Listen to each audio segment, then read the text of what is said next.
The Delta vfd150b23a is an AC motor control which arrived at ERD from a machine shop that was using this motor control for a spindle control.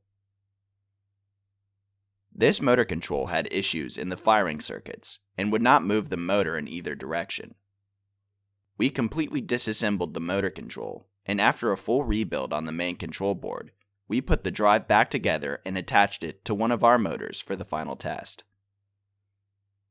As shown in the video, we ran this motor control in either direction, and the driver worked without any issues, and the customer installed it back into his machine center with no issue since we had maintained the original settings of the motor control.